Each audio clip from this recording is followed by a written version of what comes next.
Saka ipaponas ndibatira kuimbira mwana wamutambisa nditi watinache mutarisi tinache mutarisi muchatisi mutarisi mutarisi kunza kalifa namunashi imba ndakavaka kudhara chasara chete ipendi yekunashi handiti mutarisi ndiyetezva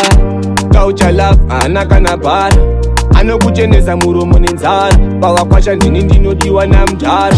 saka ndakawina inde zvagara ndinokuda zvamwari newe handinyari ndinokuda namwari unondidadisa pandokutarisa namwari ndinokuda zvamwari newe handinyari ndinokuda namwari unondidadisa pandokutarisa dai zvaibvira ndaiudza mwari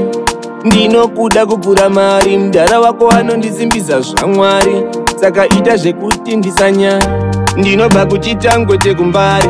saka usatorwa nanakona ng'ali ukandibvuma tonogara kwamutari namr menura ndiye munyari ndinokuda zvamwari newe handinyari ndinokuda namwari unondidadisa pandokutarisa namwari ndinokuda zvamwari newe handinyari ndinokuda namwari unondidadisa pandokutarisa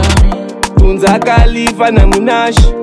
imba ndakavaka kudhara chasara chete ipendi yekunashi handiti mutarisi ndiyetezva kauchalafu hana kana bhara anokuchenesa muromo nenzara pavakwasha ndini ndinodiwa namudhara saka ndakawina inde zvagara ndinokuda zvamwari newe handinyari ndinokuda namwari unondidadisa pandokutarisa namwari ndinokuda zvamwari newe handinyari ndinokuda namwari unondidadisa pandokutarisa dai zvaibvira ndaiudza mwari ndinokuda kupfura mari mudhara wako anondisimbisa zvamwari saka ita zvekuti ndisanyari